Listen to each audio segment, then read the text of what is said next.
Okay, IAS 23 की थोड़ी revision करें।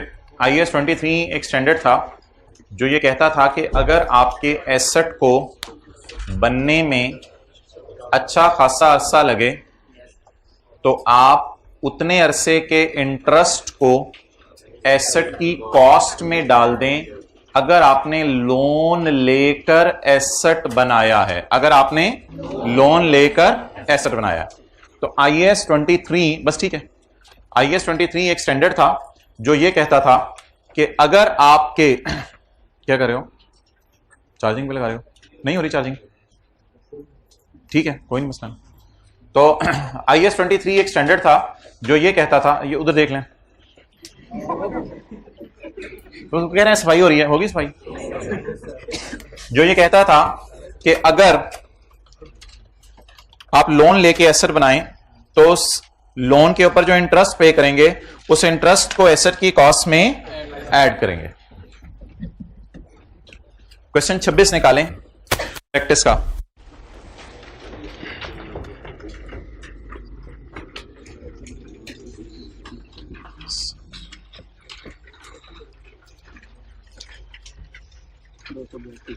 Blue company is in the page 282. Neely company is in the process of construction of plant for its factory. Plant construct जल्दी हो जाता है या आराम आराम से? Costs incurred in respect of material, in respect of labor and in respect of overheads during the year amounted to rupees 200 million. 200 million का खर्चा आया है प्लांट पे।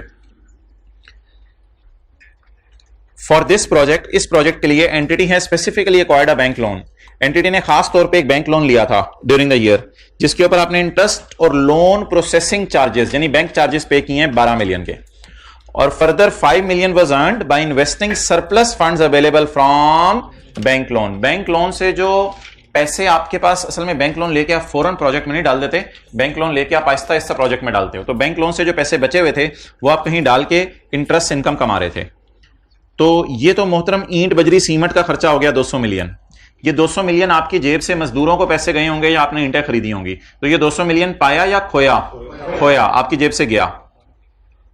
बैंक से लोन लिया, लोन पे इंटरेस्ट पे किया, ये इंटरेस्ट आपकी जेब में आया या खोया? खोया। और जो बैंक से लोन लिया था वो लोन सारा प्रोजेक्ट में नहीं डाल दिया। मिसाल के तौर पे 1 करोड़ लोन लिया, 70 लाख प्रोजेक्ट में डाल दिया, बाकी 30 लाख पड़ा रहा आइंदा के लिए। तो वो जो पैसे थे सरप्लस बचे हुए पैसे वो आपने कहीं इन्वेस्ट कर दिए, तो वहां से आपको इंटरेस्ट आएगा। तो ये जो इंटरेस्ट आया ये पाया या खोया? पाया और आया एक ही बात है। अच्छा, नीचे नहीं पढ़ना है एज पर टैक्स लॉज, यानी टैक्स वाले इसके ऊपर क्या कहते हैं ये मुझे नहीं पता। मैं इस वक्त आपको अकाउंटिंग वाले इस पे क्या कहते हैं वो बताने लगा हूं। अकाउंटिंग वाले कहते हैं जी, मैं ज्यूम कर रहा हूं ये बिल्डिंग या प्लांट जो भी है अभी मुकम्मल नहीं हुआ, तो plant work in progress debit और कैश क्रेडिट कितने से जी? 200 से। ये 200 मिलियन की एंट्री हो जाएगी। 12 मिलियन की एंट्री ये नहीं होती interest expense debit cash credit, ये एंट्री नहीं होती 12 मिलियन की। अगर एसेट बनने में अच्छा खासा अरसा लगे तो जो लोन पे इंटरेस्ट पे करेंगे उस इंटरेस्ट को एसेट की कॉस्ट में डालेंगे, इसलिए इंटरेस्ट एक्सपेंस डेबिट नहीं होगा बल्कि प्लांट ही डेबिट होगा। कितने से? 12 से। तो इंटरेस्ट ने प्लांट की कॉस्ट को बढ़ा दिया। कटिंग करा के आज, इंटरेस्ट ने प्लांट की कॉस्ट को बढ़ा दिया। डिफरेंट से लग रहे थे छोटे बच्चे। अच्छा, फर्दर रुपीज 5 मिलियन जवान हो गए। Further rupees 5 million was earned by investing surplus funds. 5 million आपने अर्न किए। अर्न क्या मतलब है? कमाए या फिर पे किए? कमाए। तो इस 5 मिलियन की एंट्री जो गलत है वो है cash debit interest income credit. तो इंटरेस्ट इनकम में इस पैसे को डालें या प्लांट की कॉस्ट कम करें? प्लांट की कॉस्ट कम करें। तो plant work in progress credit कितने से? ये 3 जर्नल एंट्रीज मैंने आपको करवा दी इन रूल्स के मुताबिक। बोलें IFRS के रूल्स के मुताबिक। ये IFRS के रूल्स के मुताबिक मैंने आपको 3 जर्नल एंट्रीज करवा दी। आप हजरात करेंगे तो मेहरबानी, नहीं करेंगे तो नहीं मेहरबानी। आजकल फकीर भी बदल गए हैं, जो दे उसका भला, जो ना दे उसका कोई भला नहीं। जल्दी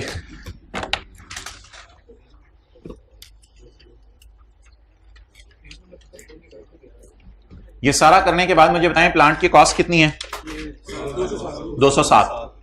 207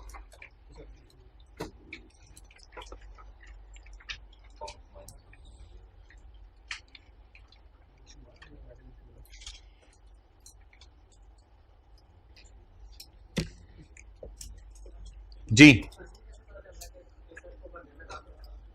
blue company is in the process of construction of plant, बना रही है प्लांट, तो सवाल साइलेंट हो तो अच्छा खासा अरसा ही लगेगा, आप एज्यूम करोगे, ये नहीं कहोगे 10-15 दिन में बन जाएगा।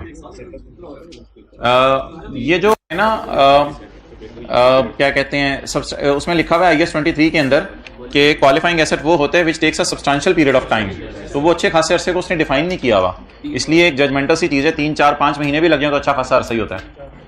ओके चलें जी, अब हमने क्या करना है कि अब हमने प्लांट की कॉस्ट निकालनी है, तो प्लांट की कॉस्ट निकलवाएं जी। प्लांट की कॉस्ट किन रूल्स के मुताबिक? IFRS के मुताबिक प्लांट की कॉस्ट जी। कंस्ट्रक्शन कॉस्ट कितनी है? कंस्ट्रक्शन कॉस्ट जिसको हमने डेबिट किया एसेट में, और बोरोइंग कॉस्ट, इसको ना हम ऐसे लिखा करेंगे।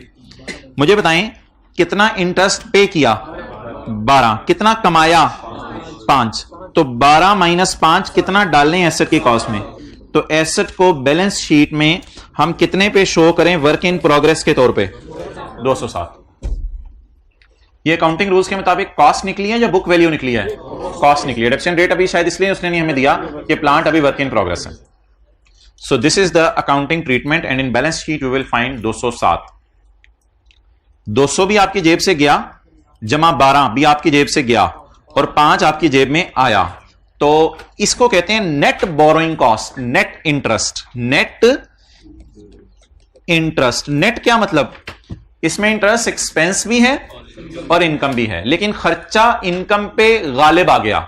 जब खर्चा इनकम पे गालिब आ गया तो नेट क्या बचा? खर्चा। नेट खर्चा बचा, ये एक्सपेंस बचा है। 12 क्या था? चलें इसमें भी फटे पड़े हैं, ये भी मुझे लिखना पड़ेगा। 12 एक्सपेंस था और ये क्या थी? इनकम। नेट क्या बचा? और ऊपर भी एक्सपेंस है, मटेरियल लेबर ओवरहेड का, एक्सपेंस पे एक्सपेंस में ऐड किया तो टोटल ऐसा कितने में बन गया? 207। क्लियर? तो बोले अकाउंटिंग वालों ने इंटरेस्ट एक्सपेंस को एक्सपेंस में डाला या एसेट की कॉस्ट में डाला? 12 रुपए को एसेट की कॉस्ट में डाला, और 5 रुपए को इंटरेस्ट इनकम में डाला या एसेट की कॉस्ट में क्रेडिट किया? क्लियर? तो यहां से भी देख लें, प्लान डेबिट 200 रुपए, प्लान डेबिट 12 रुपए, 212 - 5 200। So this is the accounting treatment revision of borrowing costs. Tax वाले आपके ख्याल से क्या कहेंगे? आगे पढ़े बगैर कहें, टैक्स वाले क्या कहेंगे? वो कहेंगे इंटरेस्ट को एसेट की कॉस्ट में मत डालो, बल्कि इस 7 रुपए को खर्चा बना दो। 7 मतलब 12 - 5, इस 7 रुपए को क्या बना दो? खर्चा बना दो। लेकिन हमने इसको खर्चा बनाया है या कैपिटल एक्सपेंडिचर बनाया है? कैपिटल एक्सपेंडिचर बनाया है। और वो क्या कहेंगे? 7 को क्या बना दो? रेवेन्यू एक्सपेंडिचर, यानी खर्चे में डाल दो। देखें यही कह रहे हैं टैक्स वाले। एज पर टैक्स लॉ, एकदम सबस किताब उठी और उठ के बोला उसने अल्लाहुम्मा बिस्मी का मुंह तो आ जाए तो सोते हुए ना। अच्छा, तो एज पर टैक्स लॉज एकदम सबस किताब उठी और सबस किताब उठ के कहा interest are allowed when incurred, interest खर्चे में डाल दो जब पे करो। हमने कहा खर्चे में? हमने कहा हम तो चाहे कि इसको एसेट की कॉस्ट में डाले और होले होले डिप्रिशिएट करे, हम तो ये चाहे। उसने कहा ये तो तुम चाहे, हम तो चाहे कि इंटरेस्ट इज फुली अलाउड, फौरन खर्चे में फेंको 7 को। हमने कहा हमने तो फौरन खर्चे में नहीं फेंकना, हमने तो एसेट की कॉस्ट में डालना है और होली होली डिप्रिशिएट करना है। टेम्परेरी डिफरेंस है ना, हम 7 रुपए को डिप्रिसिएशन के नाम से खर्चे में ले जाएंगे और ये 7 रुपए को फौरन खर्चे में ले जाएंगे, 7 रुपए को फौरन खर्चे में ले जाएंगे। बड़े भाई को अम्मी ने कहा कि बेटा ये 6 टाइम का खाना मैं बना के जा रही हूं 2 दिन के लिए, तो तुम जो है वो बड़े भाई ने फौरन सारा खा लिया और आपने होली होली होली होली खाया 6 टाइम में। ओके, तो टैक्स वाले क्या कह रहे हैं? फौरन 7 रुपए को खर्चे में डालो, और अकाउंटिंग वाले क्या कह रहे हैं? एसेट बनाओ और आहिस्ता आहिस्ता इसको खर्चे में डालो। Applicable tax rate is 30%। ये तो IAS 12 की खूबी है कि टैक्स रेट भी देता है, और अगली खूबी IAS 12 की ये है कि वो प्रॉफिट बिफोर टैक्स भी देता है, और अगली खूबी आप में ये है कि होमवर्क खराब करके आए थे। Prepare general entries for the year ended including entries of taxation. इसने जो बाकी एंट्रीज पूछी हैं वो मैंने कर दी हैं। IAS 12 वाली IAS 23 वाली एंट्रीज मैंने कर दी हैं। अब कौन सी एंट्रीज रह गई हैं? अच्छा जी, अब क्या करें, क्या वो किधर है जो इधर था? आज आया ही नहीं यार, एनी कोट पे ही आज आया ही नहीं। अच्छा क्या करें जल्दी करंट टैक्स की वर्किंग खोलें। वर्किंग 1 करंट टैक्स, पता नहीं वो भी कोई वर्किंग हमने की हुई थी उधर, चलें छोड़ें वो जो भी थी, उसको वर्किंग 1 करते हैं। उसको जो प्लांट की कॉस्ट निकाली थी, इसे वर्किंग 1 कर दें। ये तो बहालत मजबूरी खोली थी ना। अच्छा चलें जी, current tax, profit before tax, से खा के मोटा हो गया। 330 प्रॉफिट बिफोर टैक्स कितना जी? 330 मिलियन। मोहतरम आप खड़े हो जाए। प्रॉफिट तक पहुंचते हुए अकाउंटिंग वालों ने मेरे पूछ लेने दो, प्रॉफिट तक पहुंचते हुए अकाउंटिंग वालों ने कितना खर्चा बुक किया हुआ है? कुछ भी नहीं किया। Plant debit, plant credit. तो अकाउंटिंग वालों ने तो खर्चे में डाला ही नहीं कुछ, अकाउंटिंग वालों ने तो एक्सपेंस में कुछ बुक ही नहीं किया, और प्लांट वर्क इन प्रोग्रेस है तो डेप्रिशिएट भी होना शुरू नहीं हुआ। तो अकाउंटिंग वालों ने सारा उठा के बैलेंस शीट में डाला हुआ है, अकाउंटिंग वालों ने खर्चा बुक ही नहीं किया हुआ। तो प्रॉफिट तक पहुंचते हुए कितना इंटरेस्ट माइनस हो चुका है? 7 रुपए। ना माइनस नहीं हुआ हुआ। क्यों नहीं माइनस हुआ हुआ? उन्होंने तो बैलेंस शीट में डाल दिया। टैक्स वाले कह रहे हैं it is fully allowed as deduction. डालो इसको खर्चे में। एज पर टैक्स लॉज के मुताबिक बोरिंग कॉस्ट और फुली अलाउड एज डिडक्शन। वो कहते हैं पूरे 7 रुपए को खर्चे में डाल दो। क्या करें यहां तक माइनस तो होनी चाहिए, ऐड कर दें यार। ऐड का मतलब होता है खर्चे को उल्टाना। 7 रुपए ऐड किस तुक से करूं? वो लेस ही नहीं हुआ हुआ। अब अकाउंटिंग वाले कह रहे थे ये खर्चा नहीं है, तो फील करें यहां तक पहुंचते हुए अकाउंटिंग वालों ने माइनस किया। टैक्स वाले कह रहे हैं how guys it is fully allowed as deduction, इसको माइनस करो। तो फौरन बड़े भाई ने खा लिया सारा खाना, इसको फौरन माइनस करें सारे को। आप बोले क्या करें? तो बबलू हर चीज ऐड करके लेस होनी जरूरी नहीं होती, कुछ चीजें खाली भी लेस हो सकती हैं।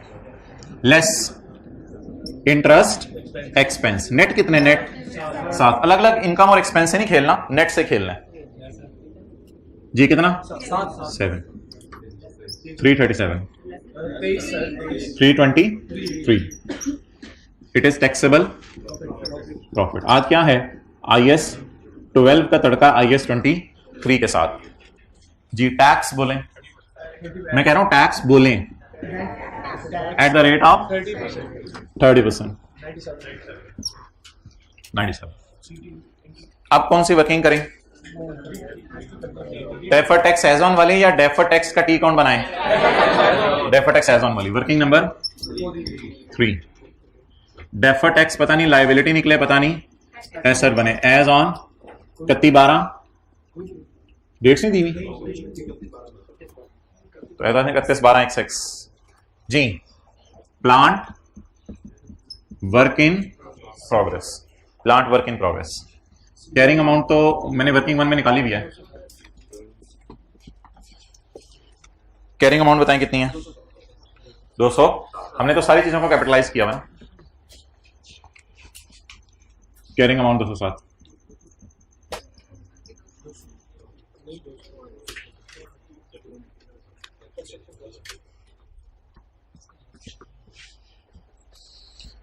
अच्छा जी, वर्किंग 1.1 प्लांट की कॉस्ट किन रूल्स के मुताबिक? टैक्स रूल्स के मुताबिक। बताएं जी। Construction cost 200। इंटरेस्ट को एसेट की कॉस्ट में डालूं या ऑलरेडी खर्चे में डाल दिया? टोटल करें 200। So what is the cost of asset as per tax rules? 200। It will go as a tax balance sheet. ये टैक्स वालों की बैलेंस शीट में जाएगा। इसको कहते हैं tax base. The value attributed to this asset as per tax rules कितना? 200। ये इन्होंने 7 को क्यों नहीं डाला? अच्छा, अब एक समझने का आसान तरीका सुने। ये 7 को बैलेंस शीट में डाल देते हैं, ये 7 रुपए को खर्चे में डाल देते हैं। समझ रहे हैं? ये 7 रुपए यहां से उठा के मैंने खर्चे में डाल दिए फौरन। मजा आया? दोबारा देखें। 7 रुपए को बैलेंस शीट में डाला अकाउंटिंग वालों ने, टैक्स वालों ने कहा यार जाओ इधर से, और तुम फौरन किस में डाल जाओ, खर्चे में डाल जाओ। तो 207 को उठा के हमने लाके खर्चे में डाल दिया। आने वाले दिनों में आपको यही आईडीसी के बारे में बताया जाएगा कि आईडीसी को अकाउंटिंग वाले राइट ऑफ यूज की कॉस्ट में डाल रहे होंगे और टैक्स वाले कहेंगे लॉयर फीस को कॉस्ट में ना डालो, खर्चे में डाल दो। तो अब बोलें टैक्स वालों ने क्या कहा है कि इंटरेस्ट को बैलेंस शीट में डालो या खर्चा बुक करो।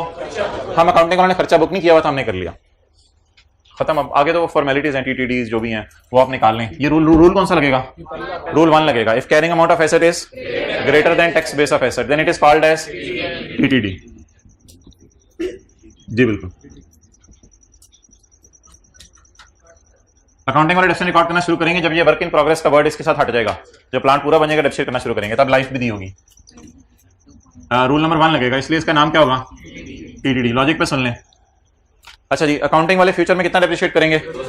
207। टैक्स वाले जब कभी पूरा होगा, अभी तो वर्क इन प्रोग्रेस है, तो फ्यूचर में अकाउंटिंग डेप्रिसिएशन बढ़ जाएगी, टैक्स डेप्रिसिएशन कम होगी। तो अकाउंटिंग डेप्रिसिएशन बढ़ने की वजह से टैक्सेबल प्रॉफिट, तो टैक्स ज्यादा देना पड़ेगा, तो टैक्सेबल फील करें। तो 2.DTL working number 4 deferred tax liability का अकाउंट बना लेते हैं। ओपनिंग तो सवाल में नहीं दिया हुआ और ये एसेट इस साल खरीदा है हमने, तो इसलिए ओपनिंग तो होगा ही नहीं कोई। ओपनिंग तो 0 ले लें फिर। यकम जनवरी XX ब्रॉड डाउन 0 और 31/12 XX carry down 2.1। DTE balancing 2.1। तो सवाल ने जर्नल एंट्रीज मांगी हुई है। CT डेबिट 97 और DT डेबिट और DTL क्रेडिट 2.1।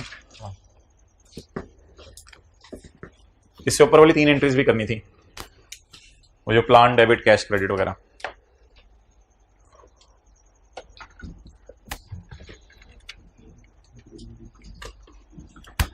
अच्छा, अब इसको ना आपने इस तरह याद रखना है, वो ज्यादा आसान तरीका है। बैलेंस शीट में डालने के बजाय खर्चों में डाल दो। टैक्स वाले ये चाहते हैं। ऐड क्यों नहीं कुछ करना पड़ा? क्योंकि अकाउंटिंग वालों ने तो खर्चे में कुछ डाला ही नहीं ना, तो रिवर्स नहीं करना पड़ा। तो ये आप रिवर्सल कर रहे हैं या रिकॉर्ड कर रहे हैं? एक्सेलेंट, रिकॉर्ड कर रहे हैं। कुछ उल्टा नहीं रहे, लेकिन खर्चा बुक कर रहे हैं।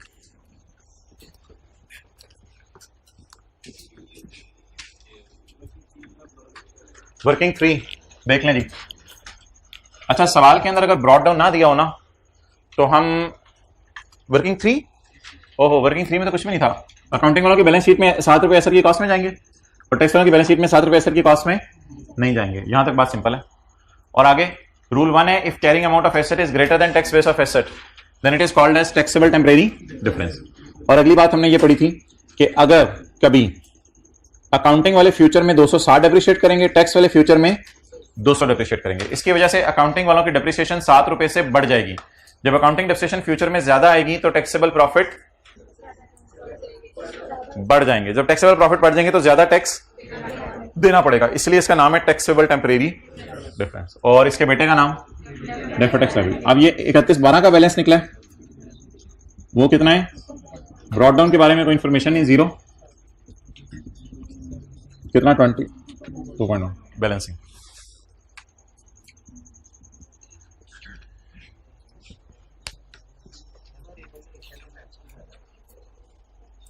और रिकंसिलिएशन में क्यों नहीं मैच करा यार? वैसे टाइम जाया करवा रहे हो, किसी और सवाल में करवा लेना मैच। रिकंसिलिएशन बना लो, पता नहीं 37.1 37.2 CT DT CT कितना है? DT 2.1 99.1 और रिकंसिलिएशन ये बनवा रहे हैं मेरे से। PBT 330, टैक्स रेट 30%, तो 313 to 30% 99 आ रहा है, तो 0.1 वो बस वो इधर राउंड हो गया। टैक्स रेट हो गया और ये टैक्स हो गया। ये रिकंसिलिएशन मैच कर गई।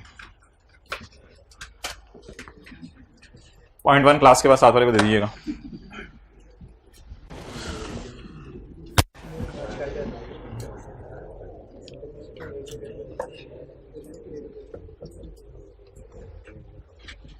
Okay, now come on guys, page number 541। आज आपका होमवर्क है पास पेपर का क्वेश्चन 4। पास पेपर का क्वेश्चन 4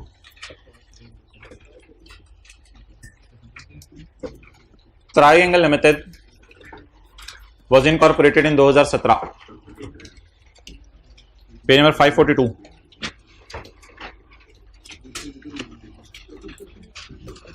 क्या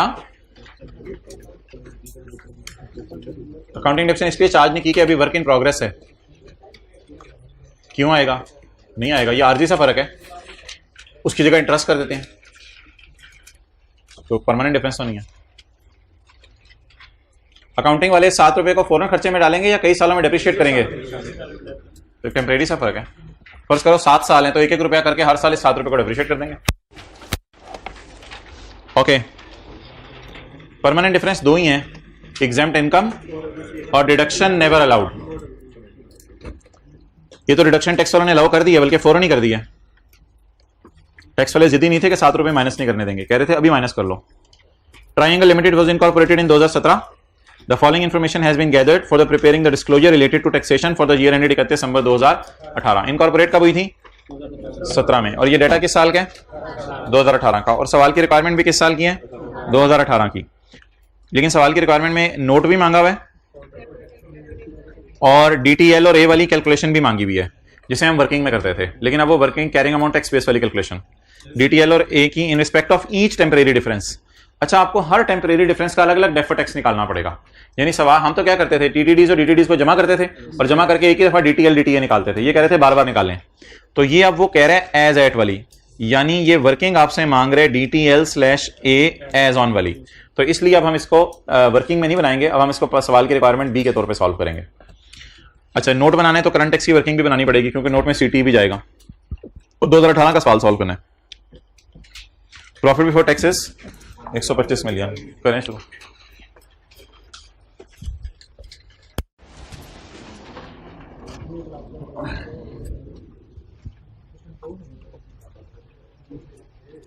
पास पेपर का क्वेश्चन 2 किया था ना एप्रिकॉट, उससे अगले से अगला सवाल है चौथा जो होमवर्क है।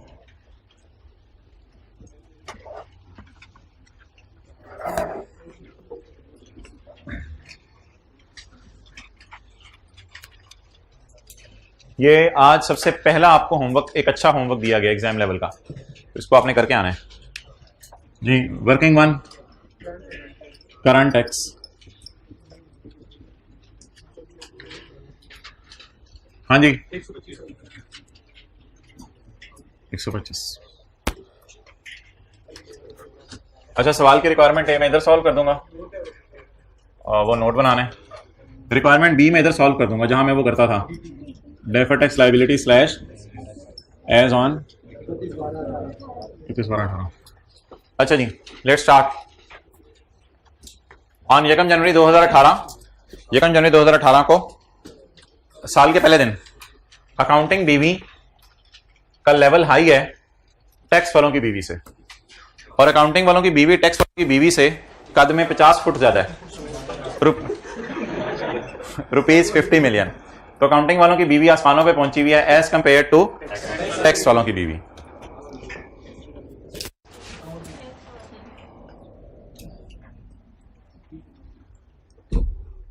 जी, वर्किंग नंबर 2, अकाउंटिंग वालों के मुताबिक अकाउंट बना लेते हैं और एक अकाउंट टैक्स वालों के मुताबिक बना लेते हैं। हाँ जी, वैसे भी कर सकते हैं, लेकिन थोड़ा सा जरा मसला हो सकता है। ओके, अब आप मुझे बताएं कि अकाउंटिंग वालों की बुक वैल्यू ओपनिंग टैक्स वालों की बुक वैल्यू से 50 ज्यादा है। अच्छा, 1 मिनट इधर जरा देखिएगा सारे। अकाउंटिंग वालों की बुक वैल्यू टैक्स वालों की बुक वैल्यू से 50 ज्यादा है।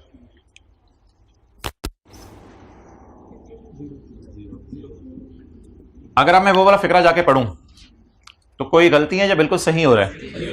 अकाउंटिंग वालों की बुक वैल्यू टैक्स वालों की बुक वैल्यू से 50 ज्यादा है। ये बात क्लियर हो गई? अगर मैं इसको ऐसे चेंज करूं,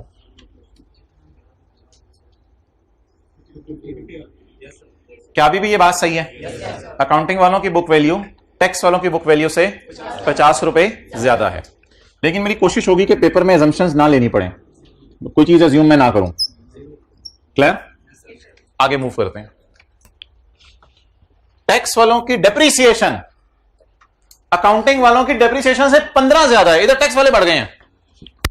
टैक्स वालों की डेप्रीसिएशन अकाउंटिंग वालों की डेप्रीसिएशन से 15 ज्यादा है। यह बात सही है, यह बात सही है। अच्छा, इस डेटे की बुनियाद पर अगर मैं कैरी डाउन्स निकालूं, यह आएगा 50, यह आएगा 50, और इधर मैं कैरी डाउन निकालूं तो उल्टी साइड पे आ जाएगा 15। ऐसे ही है ना, अजीब सी चीज बनेगी। एसेट नेगेटिव कभी हो नहीं सकता। वैसे इधर मैं कैरी डाउन निकालूं उल्टी साइड के ऊपर आ जाएगा 15, लेकिन अगर मैं इसको 15 उल्टी साइड पे लिखूं तो मुझे इधर जाके भी तो एक उल्टी हो जाएगी, सॉरी, यानी टैक्स बेस जब इधर उल्टी आएगी, कैरिंग अमाउंट सीधी पड़ी होगी, टैक्स बेस उल्टी होगी, तो मुझे तो पहली चीजें नहीं समझ आ रही होती इधर जाके तो कैरिंग अमाउंट और टैक्स बेस पे डिफरेंस जो है उसको डीटीडी कब कहते हैं और डीटीडी कब कहते हैं। मेरी तो वहां सुई अड़ी हुई है, तो इधर आके मेरा पूरा सुबह का मेरी जान निकल जा रही है। अब क्या हाल निकालें इसका कि ये इसकी बीवी नेगेटिव ना आए, क्योंकि बीवी आपको पता है पॉजिटिव होती है, तो इसकी बीवी नेगेटिव ना आए, इसको क्या करें आप, थोड़ा सा इसको बढ़ा दें, इतना बढ़ा दें कि इसको खा जाए, इतना बढ़ा दें कि इसको खा जाए और इधर कैरी डाउन आ जाए। अब वो आपकी मर्जी, आप जो मर्जी अज्यूम करें, जो मर्जी अज्यूम कर लें, आप 100 अज्यूम कर लें, 100 अज्यूम कर लें, 1000 अज्यूम कर लें, 1000 अज्यूम कर लें, लेकिन इतनी फिगर यहां अज्यूम करें कि इसको मैं माइनस करूं तो जवाब क्या आ जाए, कैरी डाउन आ जाए। क्योंकि सवाल वाले ने हमें घुमाया तो हम भी तो थोड़ा एग्जामिनर पे अजम्पशन लेके घुमाए ना, सिर्फ उसने तो नहीं क्या कहते हैं खेलना, हमने भी तो खेलना है मैदान में। अच्छा, यहां तक बता दें, क्या मैंने सवाल का डाटा कॉपी पेस्ट कर लिया? सवाल के डाटे में लाइन लिखी हुई है, accounting WDV exceed the tax WDV by 50, और दूसरी लाइन लिखी हुई है tax depreciation exceed the accounting depreciation by 15। ये दोनों बातें मैंने लिख ली। तो जब मैं कैरी डाउन्स बीवी निकालने के लिए गया तो ये वाली बीवी ने परेशान किया, इसने कहा sorry I can not be negative. ठीक है, अब ऐसी सूरत में क्या करें, अब पेपर में कैरी डाउन जब कैलकुलेटर पे निकालने लगेंगे तो खुद ही अलार्मिंग साइन हमारे दिमाग में बनने लग जाएगा, बीवी नेगेटिव समथिंग रॉन्ग, बीवी नेगेटिव समथिंग रॉन्ग, तो खुद ही हमारा माइंड जो है वो स्ट्राइक करने लग जाएगा। अब इस बीवी को मैंने पॉजिटिव रखना है, कैसे रखूं पॉजिटिव? इसको 30 कर दें, कुछ बच्चे कह रहे हैं इसको 100 कर दें, तो 100 कर दो यार, क्या हुआ, लेकिन इधर 100 डालोगे तो फिर इधर भी 100 डालोगे, तो ये 50 जमा 100 होगा, और एग्जामिनर को लिख के आओगे मैंने ये अज्यूम किया है, क्योंकि चाचे को नहीं पता ये बीवी कहां से आ गई है ये तो ये बीडी क्या किया है, बोले हमने एज्यूम किया है। अब देखें जरा, सारी बीवियां पॉजिटिव आ रही हैं, चेक करें जरा, ये वाली बीवी, सॉरी 150 करना, ये वाली बीवी पॉजिटिव आ गई माशाल्लाह, ये वाली बीवी भी, जब बीवी पॉजिटिव आ जाए तो हम रिलैक्स हो जाएंगे। चलें जी, नोट कर लें। तो जब कभी लिखें, जब कभी कैरी डाउन नेगेटिव आने लगे तो फिर ब्रॉड डाउन को एज्यूम करके गुजारा चलाएं। जब कभी कैरी डाउन नेगेटिव आने लगे, तो ब्रॉड डाउन को एज्यूम करके गुजारा चलाएं। अच्छा, ये कॉन्सेप्ट बड़ा आसान सा है, क्योंकि FR1 में भी इस तरह के अकाउंट पड़े होते हैं, लेकिन थोड़ा सा उसमें अंग्रेजी पहली दफा हमने पढ़ी, जिसकी वजह से हम भी थोड़ा से, मैं क्या कहूं, परेशान हो गए थे। मैंने बोल गया, जब कभी कैरी डाउन बीवी नेगेटिव आए, ज्यादा अच्छा लगता है, इससे याद भी रहता है। जब कभी कैरी डाउन बीवी नेगेटिव आए तो ब्रॉड डाउन को एज्यूम कर लें, ब्रॉड डाउन को एज्यूम करके गुजारा चलाएं।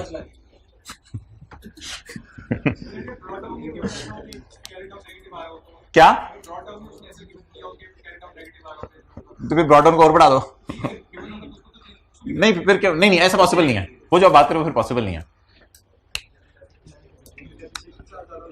हाँ जी, जो भी नहीं वो पॉसिबल नहीं है ऐसा। फुली डेप्रिशिएटेड को कितना डेप्रिशिएट करोगे बबलू? अच्छा चलें जी, अब इसको पोस्ट करा दें, करंट और डेफर्ड टैक्स की वर्किंग में इकट्ठा। अब तो कुछ नहीं रह गया, अब तो पोस्ट करवा दें। ऐड अकाउंटिंग डेप्रिसिएशन कितनी? 0 और लेस टैक्स डेप्रिसिएशन जी 15। और बीवीज कहां जाती हैं आपको पता है? नहीं, बीवीज को P&L में नहीं लेके जाते, बीवीज को बैलेंस शीट में लेके जाते हैं। बीवीज को प्रोटोकॉल नहीं, बीवीज को बैलेंस शीट में लेके जाएं। जी बोलें, किसकी बीवी? पीपीई की। अकाउंटिंग वालों की बीवी? टैक्स वालों की 85। ये ना एंड पे कर लेंगे, इनकी टेंशन नहीं लेनी, ये एंड पे कर लेंगे। डिफरेंसेस और टैक्स जी बिल्कुल। ओ बबलू लेक्चर 33 ले रहा था, तो लेट क्यों गया यार? आज ऐसी ऐसी बातें हुई हैं, नेगेटिव बीवी, पॉजिटिव बीवी, यू मिस द लॉट। आ जाओ अपनी जगह पे, अक्सान आपके साथ बैठते हैं ये? पीछे बैठते हैं लग गया, आ जाओ। चलें जी आगे चलें, आज तो सारे नहा धो के आए हैं। अच्छा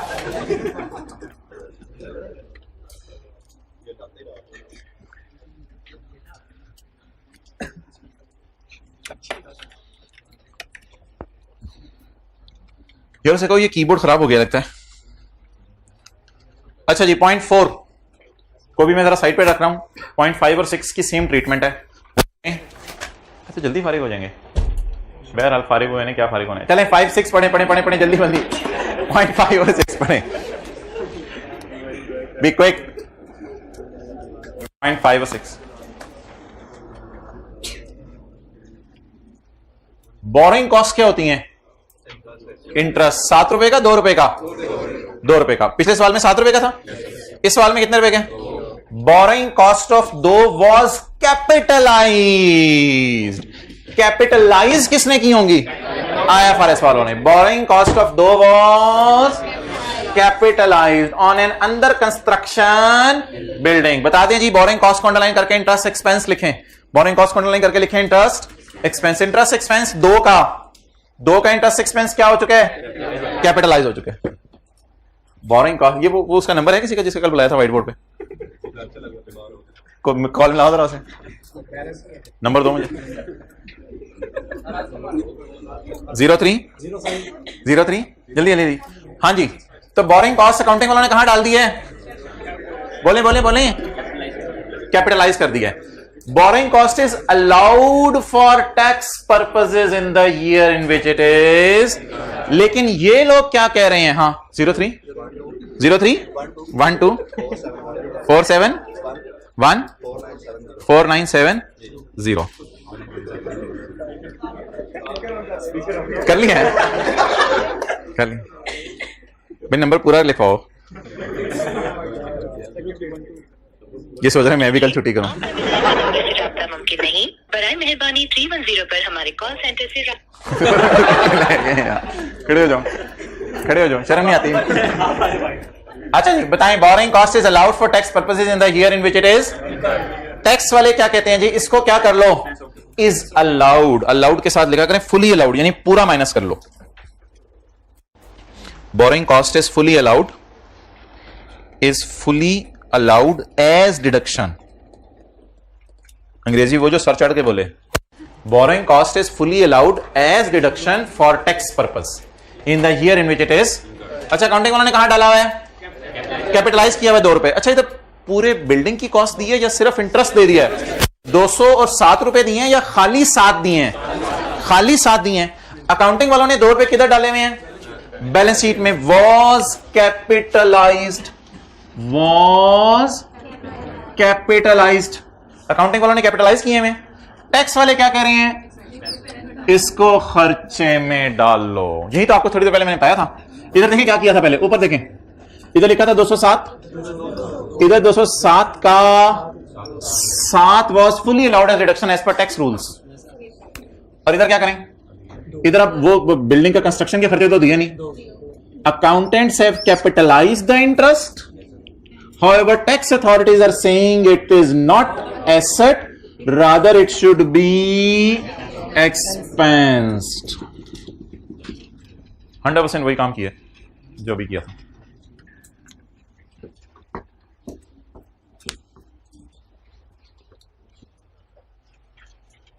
अच्छा अकाउंटिंग वाले बुरी वाली डेवलपमेंट को कहां डालते थे? IAS 38 में एक्सपेंस में, और अच्छी वाली डेवलपमेंट को कैपिटलाइज करते थे। अगली एडजस्टमेंट पढ़ लें।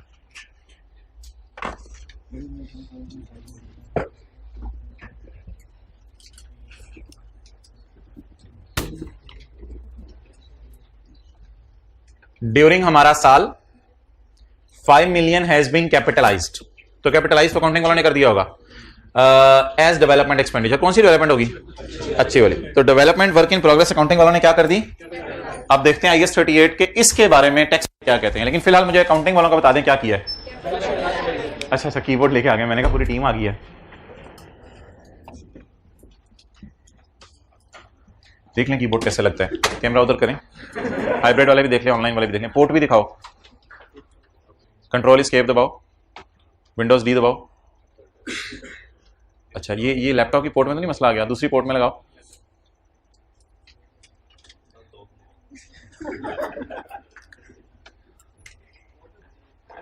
नहीं काम कर रहा? क्या कर रहे हैं? विंडोज डी दबाओ, विंडोज एम दबाओ। नहीं कर रहा ये, चलो ठीक है। हाँ ये लिख रहा है, ठीक है, कर रहा है। वापस उधर लगाओ, चलो ठीक है, ये उधर से चलेगा काम। तशरीफ ले जाओ, माशाल्लाह। ओके चलें जी। अब्दुल्ला, आपने इनको बताना है FR2 फर्स्ट हैंड में कैसे पास करते हैं। ठीक है, पास है, ये सब पढ़ी थी ताज़ा। अच्छा जी, तो अब मुझे बता दें मोहतरम, during 2018 5 million is capitalized as development expenditure as per IAS 38। IAS 38 के मुताबिक कितना कैपिटलाइज हो गया? 5 मिलियन। तो पहले बता दें, अगर IAS 38 के मुताबिक ये कैपिटलाइज हुआ है तो फिर अकाउंटिंग वालों ने कहां शो किया होगा इसको? बैलेंस शीट में। अकाउंटिंग वालों ने इसको बैलेंस शीट में शो किया होगा। कितना जी? 5। Development work in progress 5। Accounting वालों ने इसको बैलेंस शीट में शो किया होगा, जैसे कि हम IAS 38 में बैलेंस शीट में शो करते थे। और खुदा के लिए लेक्चर्स में जंपे मारते हैं, खुदा के लिए जंपे ना मारा करें, एक स्टैंडर्ड छोड़ के दूसरे स्टैंडर्ड की तरफ चले जाते हैं। नेक्स्ट, एज्यूम दैट, कहते हैं एज्यूम करो कि टैक्स रिलीफ से मुराद होता है टैक्स का खर्चा।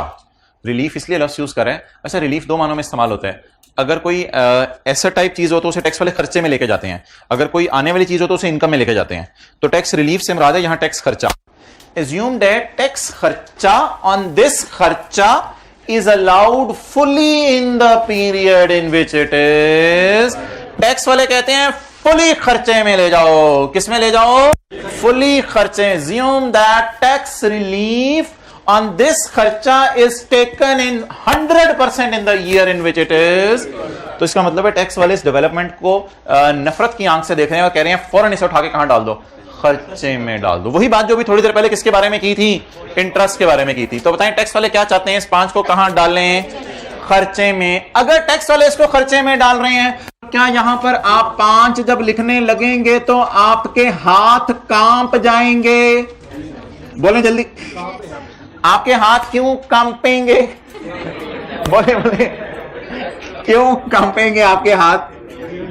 क्योंकि वो कह रहा है कि टैक्स वाले इसको फुल खर्चे में डालेंगे उसी महीने, उसी साल जिस साल इनकर होगा, फौरन इसको खर्चे में डालेंगे। तो फिर ये 5 तो यहां सही नहीं है, तो बैलेंस शीट में तो नहीं डालेंगे, फिर कहां डालेंगे?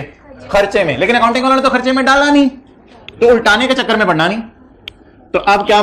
डेवलपमेंट, ये भी मैंने रिकॉर्ड किया था और ये भी मैं रिकॉर्ड कर रहा हूं। डेवलपमेंट एक्सपेंस किसकी नजर में? टैक्स वालों की नजर में। इसे मैं रिकॉर्ड करूंगा। कितना? 5। तो अकाउंटिंग वालों ने कहां डाला है दोनों चीजों को? टैक्स वालों ने दोनों चीजों को खर्चे में डाल दिया। सारे ऐसे देख रहे हैं जैसे व्हाइट बोर्ड से कुछ निकलना है, निकल आया जो निकलना था।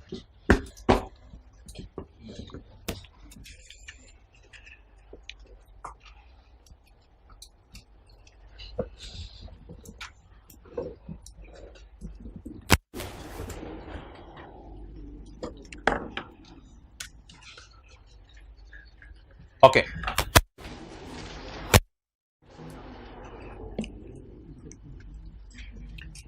हाँ भाई, बड़ी इंपॉर्टेंट डिस्कशन होने लगी है। पहले पिछले वाली 2 एडजस्टमेंट्स रिवाइज कर लें। Borrowing cost of 2 million was capitalized in 2018 on under construction building. ठीक है जी। तो इंटरेस्ट को हम अकाउंटिंग वालों ने क्या कर दिया था? कैपिटलाइज। टैक्स वाले क्या कहते हैं? अलाउ दो, खर्चे में डाल दो। तो हमने फिर खर्चे में डाल। डेवलपमेंट एक्सपेंडिचर को IAS 38 की रोशनी में हमने क्या कर लिया था? कैपिटलाइज। टैक्स वालों ने कहा कि फौरन रिलीफ ले लो, पूरा खर्चे में डाल दो, फौरन उठा के पूरा खर्चे में डाल दो। क्लियर?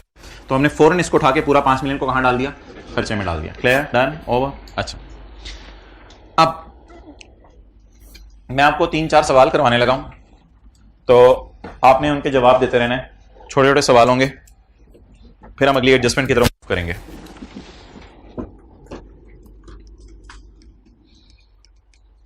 प्रॉफिट है एक बंदे का 50 इस साल का,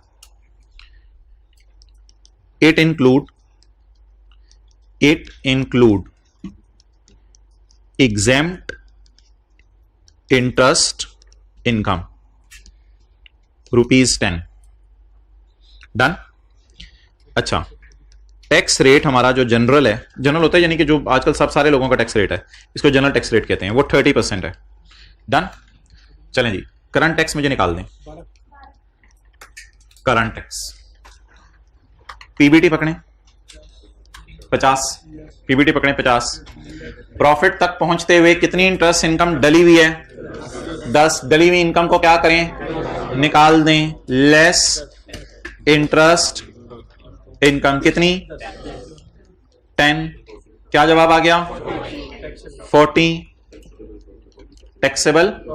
ओ भाईजान, आसान आसान सी चीजें हैं, थोड़ी सी भी अटेंशन लूज की मसला हो जाना है।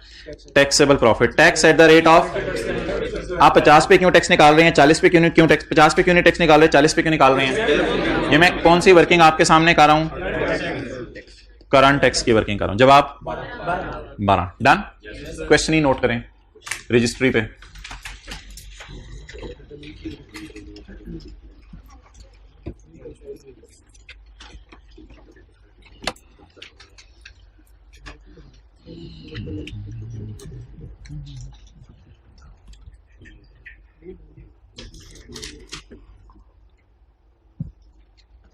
गए, स्पीड अप।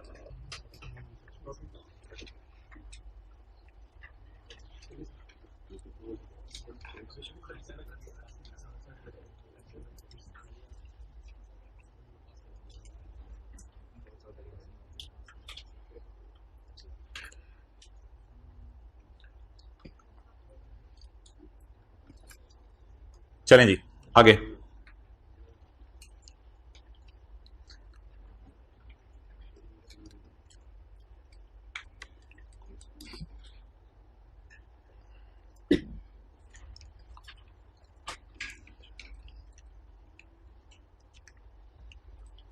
पर पल प्रॉफिट कितने जी आपका? प्रॉफिट बिफोर टैक्स कितने? जल्दी बताएं। 50। अच्छा, इट इंक्लूड्स, बोलें बोलें बोलें बोलें, it includes interest income, it includes interest income of ₹10 which is not exempt, which is taxable at 20% only, which is taxable at 20% only। इसको मैं ऐसे कर दूं, ये पहली लाइन है, ये दूसरी लाइन है, समझ गए? ये तीसरी लाइन है। जनरल टैक्स रेट बता दूं, जनरल टैक्स रेट जो बिजनेस का है, जनरल टैक्स रेट बिजनेस का 30% कर लें। चलें, जनरल टैक्स रेट बिजनेस का 30% है। बिजनेस ने कितनी इनकम कमाई है? 50। उसमें से किस इनकम पर, किस इनकम को एग्जेम्प्ट फुली कर दिया गया या पार्शली एग्जेम्प्ट किया गया? 100% एग्जेम्प्ट कर दिया गया या 20% टैक्स लगाया गया और 10% माफ कर दिया गया? थोड़ा सा टैक्स माफ हुआ है ना, अब इस पे लगेगा कितना? करें सॉल्व। जिन्होंने टैक्स पढ़ा हुआ है तो उनको जरा मैं हिंट दे दूं, वो लोग डिविडेंड को जिस तरह लेस करके नीचे अलग से टैक्स उसका निकालते थे, तो उसी तरह की चीज है। लेकिन जिन्होंने टैक्स नहीं पढ़ा हुआ, कोई मसला नहीं, वो जरा सॉल्व करें, कोशिश करें। कर गए ना आप तो कमाल हो जानी है। कौन सा tax? Current tax. Profit before tax 50 पर लगा दूं 30% या 50 में से 10 को माइनस करूं? फिलहाल 10 पूरे को माइनस कर दें, फुली एग्जेम्प्ट होने की वजह से या थोड़ा सा एग्जेम्प्ट होने की वजह से, लेकिन निकालें पूरा 10। ये इनकम अब 40 प्योरली क्या है? Other than interest income. और आपको पता है इंटरेस्ट इनकम बिजनेस की मेन इनकम नहीं होती।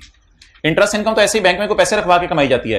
असल में तो मिसाल के तौर पे इस बिजनेस का कारोबार है लकड़ी का काम करना, तो लकड़ी का काम करके इन्होंने 40 मिलियन कमाया और बैंक में पैसे रखवा के 10 मिलियन कमाया, तो नॉर्मल इनकम तो मेरी 40 है। अब आप मुझे बताएं, नीचे मैं टैक्स एक दफा कैलकुलेट करूं, 2 दफा कैलकुलेट करूं? 2 दफा कैलकुलेट करूं। और माने ना माने, इधर भी 2 दफा ही टैक्स कैलकुलेट हुआ था। Tax at 0% on interest, exempt था ना, तो टैक्स अब मुझे 2 दफा कैलकुलेट करना चाहिए। बोलें कैसे? Tax at the rate of 30%। ये किस पे लगाएंगे? 40 अरब 30%, 12। और टैक्स ऑन इंटरेस्ट, इंटरेस्ट कितना है? 10। और 10 पे कितने परसेंट रेट? सीटी डेबिट सीटीपी क्रेडिट 14 से, सीटी डेबिट सीटीपी क्रेडिट 14 रुपए से। हुकूमत को भी जाके आप टैक्स जमा करा दें 10 रुपए पे 20%। इसलिए कि लॉ मेकर ने कहा है कि इंटरेस्ट का रेट मैं आपको 20% लगा रहा हूं, तो जब लॉ मेकर ने कहा कि मैं इंटरेस्ट पे आपके 20% टैक्स लगाना चाहूंगा, तो मैं फिर 50 पूरे पे 30% रेट लगा दूं या 50 के 2 हिस्से करूं? अच्छा, इस तरह समझ लें आप लोग। वैसे तो इस तरह पेपर में करना नहीं होता। कमाया कितना? 50, इसमें से इंटरेस्ट कितना? 10, बाकी इनकम। इस पे कितने परसेंट? इस पे कितने percent? I hope you got it now. तो इंटरेस्ट पे मैंने कम टैक्स लगाना है, ये मकसद होता था। और पहले क्या कर रहा था? पिछले साल में क्या किया था? यही किया था यार, यही किया था, लेकिन कितने परसेंट लगाया था? तो इससे पहले हम एग्जाम्प्ट इनकम को माइनस करते थे। अभी भी एक तरह की ये एग्जाम्प्ट ही है, लेकिन माइनस करके अलग से हमें क्या निकालना पड़ा? इसका टैक्स। क्लियर? तो माइनस करने की वजह क्या थी? माइनस करने की वजह क्या थी? इसका रेट डिफरेंट था। ओ नहीं, वो यार उन तरीकों में ना पढ़ो, आपने क्या करना इसी पैटर्न के ऊपर है, पैटर्न नहीं बदलना, और फिर अगले सालों में मसला आएगा। अच्छा, ये अगला क्वेश्चन लाल मार्कर से करें। प्रॉफिट कितने जी? और बबलू प्रॉफिट कितने हैं? 50। अच्छा, आगे बोलें। It includes interest income of ₹10 which is taxable, जिसपे टैक्स देना है, माफ नहीं है, which is taxable at the rate of 30%, which is taxable at the rate of 30%। ये पहली बात हो गई, ये दूसरी बात हो गई। और तीसरी बात, जनरल टैक्स रेट इज 30%। चलें सॉल्व करें, कुछ तो करना पड़ेगा ना, करंट टैक्स की वर्किंग तो करनी पड़ेगी, ऐसा तो ना कहीं कुछ भी नहीं करना पड़ेगा। करंट टैक्स की वर्किंग करें।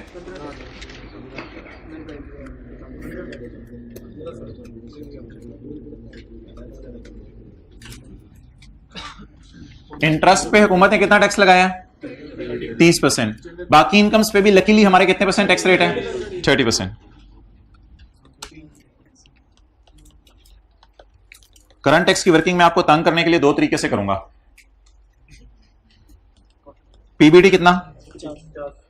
इस 50 में इंटरेस्ट कितने? इस 50 में इंटरेस्ट की, मेरी बात सुने ना, इस 50 में इंटरेस्ट कितने?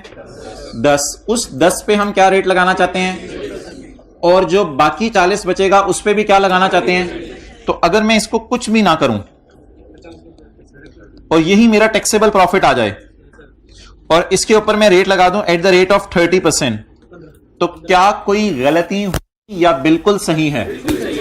तो मेरे तो ख्याल से पेपर में ऐसे ही कर दीजिएगा। माइनस इंटरेस्ट किस लिए किया था? पहले सवाल में कि एग्जाम्प्ट था, दूसरे सवाल में इसलिए माइनस किया था कि रेट कम था।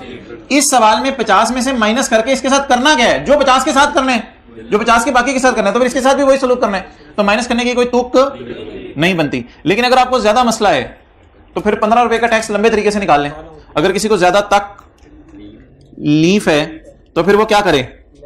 नहीं मैं तो इंटरेस्ट माइनस करूंगा, मुझे आदत पड़ा है इंटरेस्ट माइनस कर। फिर 40 क्या आ गया? टैक्सेबल प्रॉफिट कितना? 40।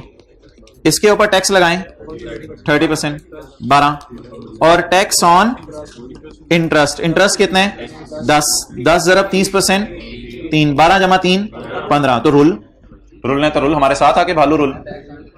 दोनों तरीके एक्सेप्टेबल हैं। कौन सा तरीका पेपर में लगाएंगे? मेरे ख्याल से पहला तरीका ज्यादा बेहतर है कि 50 पे भी 30% और 50 के 40 पे भी 30% और 50 के 10 पे भी 30%। तो अलग से फिर कुछ करने की जरूरत नहीं है। तो let's try control Z if it works. You will take a lot of time of अस।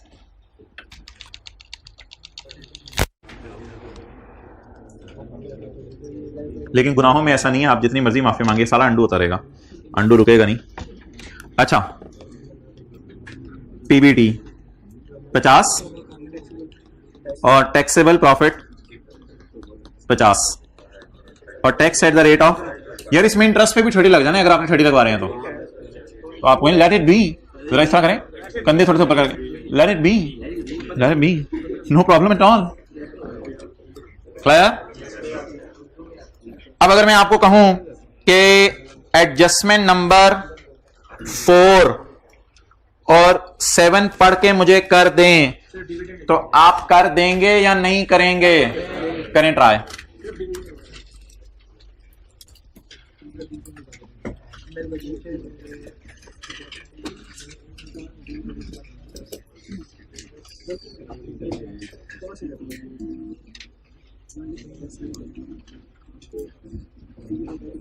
अच्छा पहले ना जनरल रेट ढूंढना है हमने पेपर में। जनरल टैक्स रेट कितने हैं? अब अगर किसी पे 30 से डिफरेंट है तो मसला है, अगर किसी पे 30 है तो फिर टेंशन की जरूरत नहीं है आपको।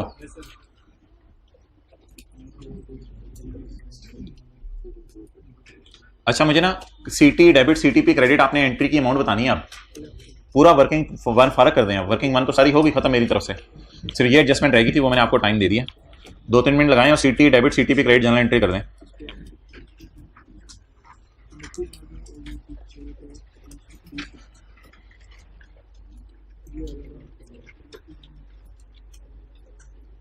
CTP 30.3 सीटी डेबिट सीटीपी क्रेडिट 30.3 जिसका आ गया उस क्लास में हाथ खड़ा करें।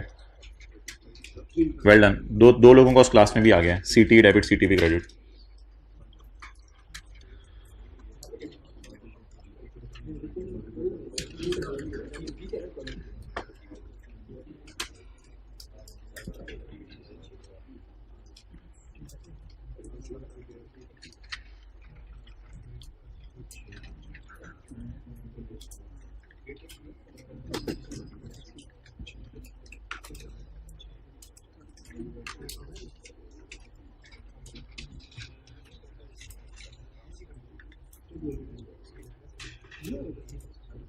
अब दाइमा वाले को हेल्प करें जरा।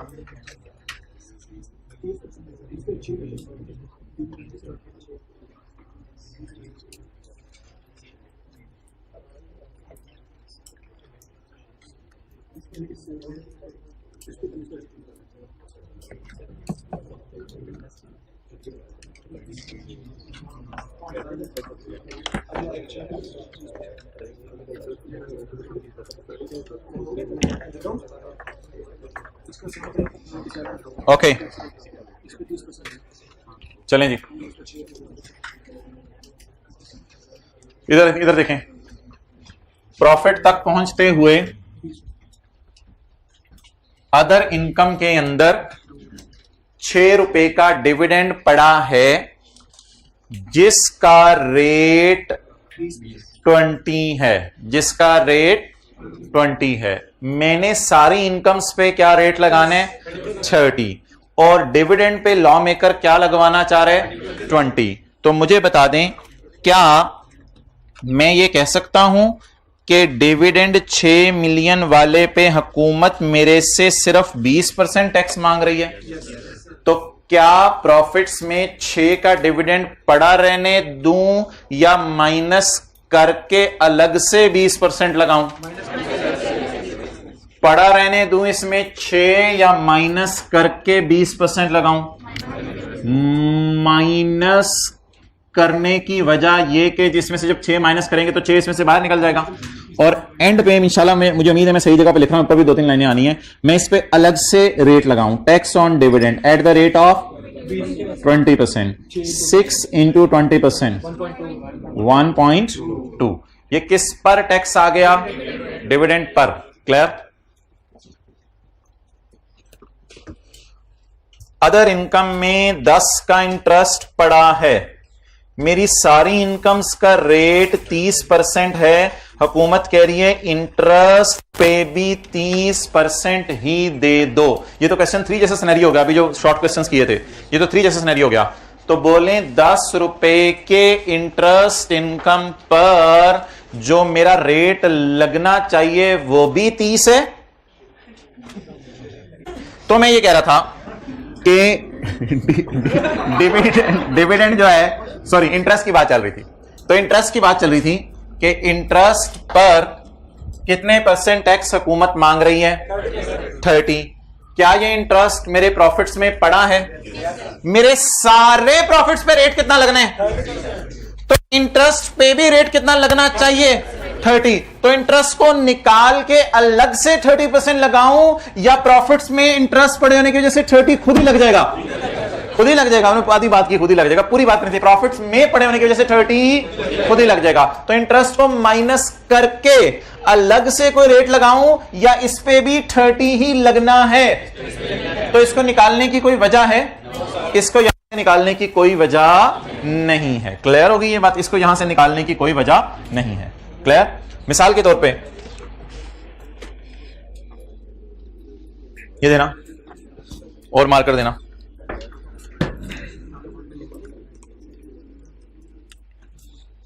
अब ये सारे मार्कर हैं, मैं कहता हूं ये सारे के सारे मार्कर इस्तेमाल करने हैं। इसको फेंक दो, इसको इस्तेमाल करना है, तो इसको फेंक दिया जाएगा। जिसको इस्तेमाल करना है तो सारे इस्तेमाल में, ये वाला तो ऐसे ही पड़ा रहेगा ना।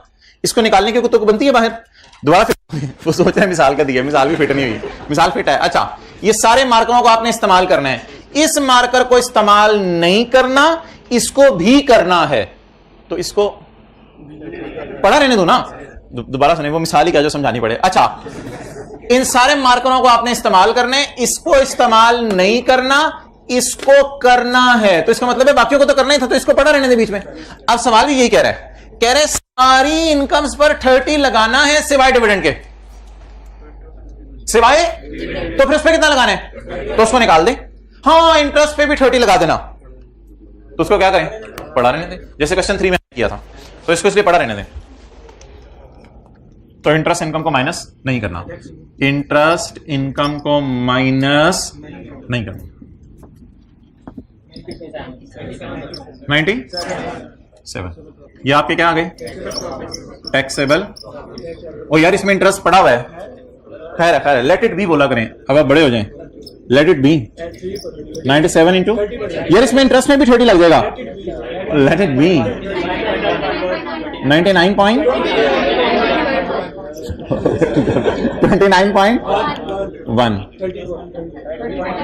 30. सीटी डेबिट, सीटीपी क्रेडिट 30.3।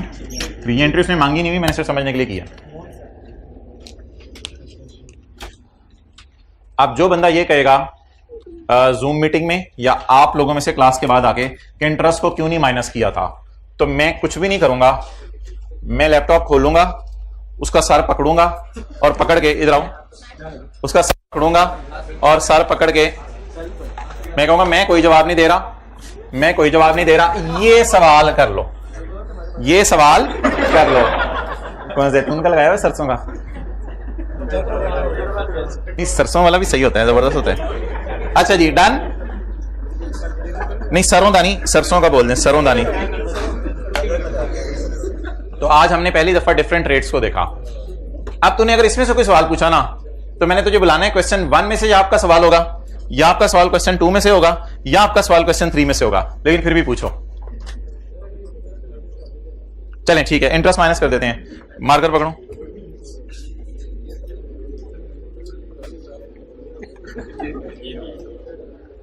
बच्चे बगल में, ढंडोरे शहर में। अच्छा, इंटरेस्ट माइनस करते हैं। फरमाइश आई है जी, 30.3 याद रखिएगा फिगर, 30.3 की फिगर याद रखिएगा भाई। फरमा रहे इंटरेस्ट माइनस करेगा हम पेपर में, कौन है हमें रोकने वाला? 87। अच्छा जी, इसके ऊपर टैक्स निकालें एट द रेट ऑफ 26.1। किस पे टैक्स अभी तक नहीं निकाला? डिविडेंड पे, क्योंकि उसे माइनस कर दिया। किस पे टैक्स नहीं निकाला? इंटरेस्ट पे। ये डिविडेंड पे हो गया। अब आप टैक्स किस पे निकालें? इंटरेस्ट पे। 10 पे कितने परसेंट? 3, तीनों का टोटल। तो you can do it in this way as well. तो वो टैक्स प्रॉफिट चेंज होने से ये टैक्स पे फिर कम हो जाएगा ना थोड़ा, ऑब्वियसली। ये देख लो, रिजल्ट तो वही निकला है। कभी कभार नहीं, ये अगर ऐसे करोगे तो वैसे ही होगा और वैसे करोगे तो ऐसे ही होगा। कभी कभार चक्कर नहीं रखा हमने। अच्छा जी, कितना? 97। Tax at the rate of 30%, 29.1। अब आप टॉप पे जाके लिख लें, इंटरेस्ट इनकम इसलिए माइनस नहीं की, इंटरेस्ट इनकम इसलिए माइनस नहीं की क्योंकि सुस्ती ना शो किया करें, इसलिए माइनस नहीं की क्योंकि उस पे 30% वही रेट लगना है जो सारी इनकम्स पे लगना है। इंटरेस्ट इनकम इसलिए माइनस नहीं की क्योंकि इस पे 30% वही रेट लगना है जो सारी इनकम्स पर लगना है।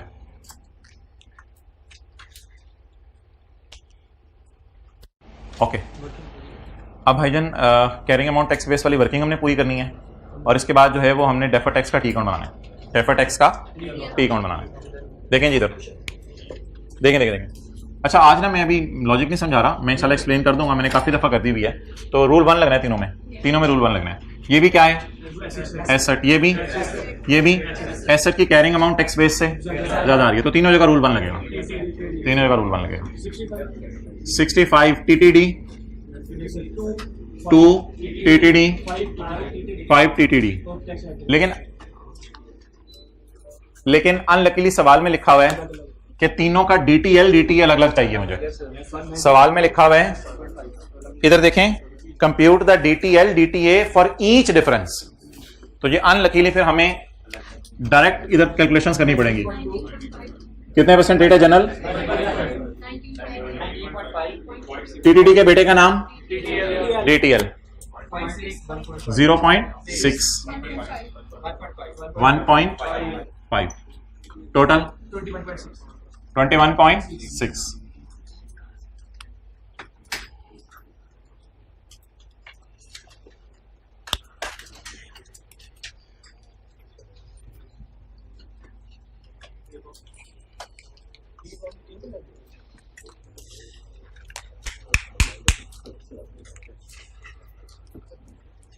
बड़ी इंपॉर्टेंट बात शुरू होने लगी है, बहुत आसान लेकिन बहुत इंपॉर्टेंट। हमने क्लास में जो फुल फ्लेज सवाल किए हैं बड़े वाले, वो 2 सवाल हैं। एक हमने किया था पास पेपर का क्वेश्चन 6 किया था पेज 540 पे। इसमें ओपनिंग बैलेंस ऑफ डीटीएल दिया हुआ था। एक हमने किया था पास्ट पेपर का क्वेश्चन नंबर 2 एप्रिकॉट वाला, उसमें भी ओपनिंग बैलेंस ऑफ डीटीए या डीटीएल दिया हुआ था पेज 324 पे। डेफर टैक्स, यार मेरी बात सुन ले, उसमें भी डेफर टैक्स एसेट का ओपनिंग बैलेंस दिया हुआ था। एक आज का सवाल है पास पेपर का क्वेश्चन 4, उसके अंदर भी डेफर टैक्स का ओपनिंग बैलेंस दिया हुआ है। आज के होमवर्क वाले सवाल में भी डेफर टैक्स का ओपनिंग बैलेंस दिया हुआ है। अब सवाल यह राइज होता है कि सवाल में डेफर टैक्स का ओपनिंग बैलेंस होना चाहिए। अगर सवाल में डेफर टैक्स का ओपनिंग बैलेंस नहीं है तो ऐसी सूरत में जीरो एज्यूम करना एक गलत बात है। जीरो एज्यूम करना एक गलत बात है। हम पूरी एफर्ट करेंगे, जान मारेंगे, दिन रात एक करेंगे। अगर कहीं से भी हमें क्लू मिल गया तो हम कोशिश करके DTA/L की वर्किंग दोबारा करेंगे, लेकिन हमारे साल के एंड पे खड़े होकर वाली कंप्लीट हो चुकी हुई है, पिछले साल के एंड पे खड़े होकर वर्किंग करेंगे। और अब इस सवाल के अंदर क्वेश्चन नंबर 8 के अंदर defer tax liability asset opening balance not given, opening balance given नहीं है। वी विल क्या कहते हैं, हर पॉसिबल एफर्ट करेंगे। We will try our best. चलो ये सही हो गया, गुड हो गया, अच्छी अंग्रेजी होगी। We will try our best from question data to calculate opening balance. हम क्वेश्चन के डेटे से ओपनिंग बैलेंस निकालने की एक अनथक मेहनत करेंगे हम कि किसी तरह क्वेश्चन के डेटे से ओपनिंग बैलेंस निकल आए। और ये कैलकुलेशन मुश्किल नहीं है, मैंने कहा था आसान क्यों है। ये कैलकुलेशन साल के एंड पे खड़े होकर हमने किया। जो शो आप साल के एंड पे खड़े होकर करें वो शो साल के शुरू में भी खड़े होकर कर सकते हैं। आप तो शोबाज हैं, तो सॉरी, तो जो काम साल के एंड पे खड़े होकर बंदा कर सकता है, अगर उसको कहा जाए वही काम साल के शुरू में खड़े होकर कर दो, तो आप कहेंगे okay no problem, I am used to. लेकिन एक सवाल आपके जहन में आएगा, सवाल आपके जहन में यह आएगा कि कल का हमने होमवर्क किया था, ये तो आपके जहन में आया था जिन्होंने किया था लेकिन एक सवाल आपके जहन में आएगा कि जो मैंने कल का होमवर्क किया था बबलू के साथ बैठ के, उसमें भी ओपनिंग बैलेंस नहीं था, उसमें भी ओपनिंग बैलेंस नहीं था। लेकिन भाईजान इसमें ओपनिंग बैलेंस आप हर किस्म की एफर्ट कर लेते, आना भी नहीं था ओपनिंग बैलेंस, क्योंकि पिछले साल आरओयू और लीज लाइबिलिटी थी ही नहीं, क्योंकि 30 जून 2009 था और यकम जुलाई 8 को एसेट लीज पे लिया था और 30 जून 8 की रात को ये एसेट लीज पे लिया ही नहीं था।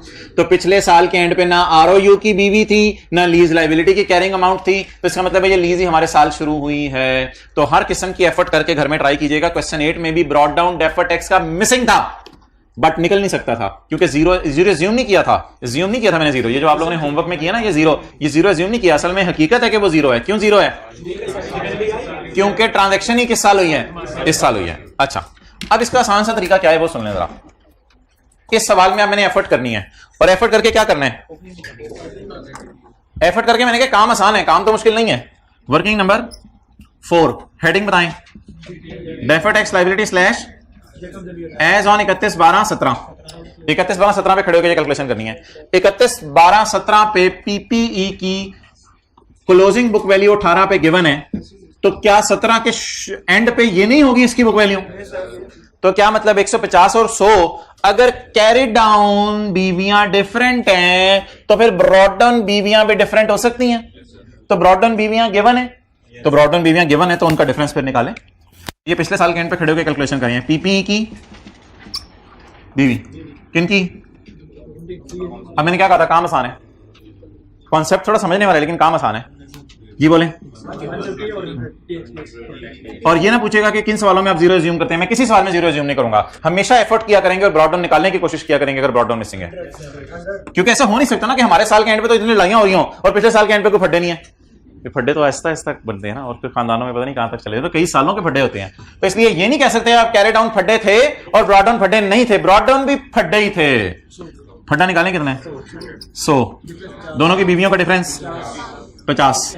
Carrying amount is greater than, तो rule number 1 TTD at the rate of 30% 15 DTL। अच्छा, अब भाईजान बिल्डिंग की ओपनिंग और डेवलपमेंट की ओपनिंग जीरो है। मैं बताता हूं क्यों। बिल्डिंग और डेवलपमेंट पिछले साल थी नहीं। देखें जरा सवाल को पढ़ें, जरा दिल की आंख से पढ़ें, दिल की आंख से पढ़ें, हकीकत की नजर से देखें। सवाल के अंदर एक लाइन लिखी हुई है, boring cost was capitalized in 18। इसका मतलब है ये हुई नहीं थी। And the 5 million is capitalized at development as per IAS 38 during 18। तो ये तो ट्रांजैक्शन इस साल आई हैं, जैसे लीज वाली ट्रांजैक्शन अभी आपको दिखाई थी। तो जो ट्रांजैक्शन इस साल आई हो, क्या उसके पिछले साल कैरी डाउन होते हैं? So that's so। तो नजर मारे करने जिन जिनके कैरी डाउन निकाले हैं ना, सोचने शायद उनका क्या हो, तो उनके ब्रॉट डाउन लिख के कैलकुलेशन कर देनी है। अब क्या बनाने? टी अकाउंट किसका? डेफर्ड टैक्स का। डेफर्ड टैक्स का टी अकाउंट अगर यहां नजर आ रहा है तो मैं फिर यहीं बना देता हूं। छोटा सा अकाउंट है, DTL यकम जनवरी 18 ब्रॉट डाउन ना वर्किंग नंबर 4 से 15। आज से पहले कहां गिवन होता था? क्वेश्चन के अंदर लास्ट रो में खड़े होकर देखना पड़ेगा शायद। और 31/12/18 रिक्वायरमेंट बी से कितना आया? 21.6। अब इन दोनों का डिफरेंस 6.6। DT balancing 6.6। चलें, खत्म हुआ, नोट बना दें बस। एंट्रीज किसी को पता हो एंट्रीज कौन कौन सी करते हैं हम? इसकी करते हैं सीटी डेबिट, सीटीपी क्रेडिट, और इसकी चले मेरे पास जगह इधर बची हुई है, मैं एंट्रीज भी आपको कर देता हूं। सीटी debit, CTP credit 30.3, DTE debit, DTL credit 6.6। एक चीज बताइएगा मुझे, यहां पे खड़े होके हम क्या अंग्रेजी मारते हैं? कौन बोला? वेल डन, जो कल बोले थे वेल डन। CE डेबिट तो खर्चा बुक करना नेगेटिव साइन के साथ, और इधर भी CE डेबिट तो खर्चा बुक करने के साइन के साथ। नेगेटिव साइन के साथ करें जी, नोट बनाएं।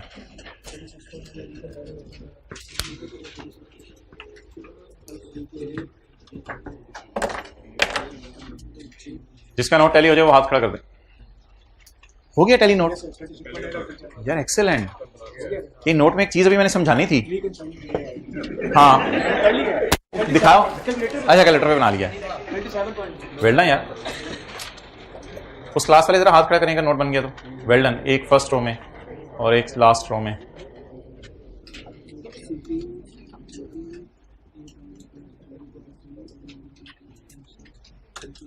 थोड़ा थोड़ा नजरें दाएं बाएं वाले के रजिस्टर की तरफ तो नहीं जा रही, कोई शर्म कर लें।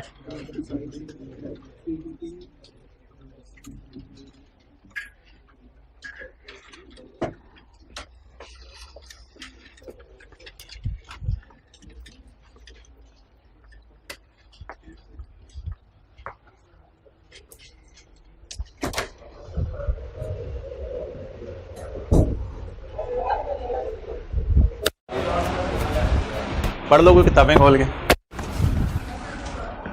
किसने हाथ खड़ा किया पहली में? 1 2 3 दिखाओ। हो गए जी इधर।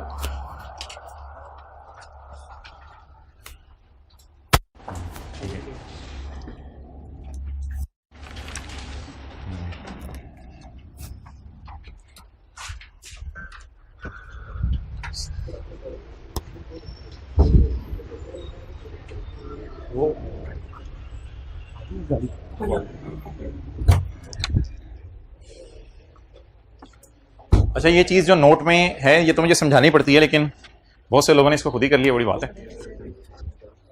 गुड जी। कंपनी का नाम triangle limited. Note to the financial statements, note to the financial statements for year ended 31/12/18। अच्छा बाहर आने वाली क्लास जो है ना बड़ी इंपॉर्टेंट होगी, इसलिए आपने क्लासेस मिस नहीं करनी कोई। अच्छा जी 37 टैक्सेशन, टैक्स एक्सपेंस, ये पूरा लिखा करें करंट टैक्स और डेफर्ड टैक्स। 6 point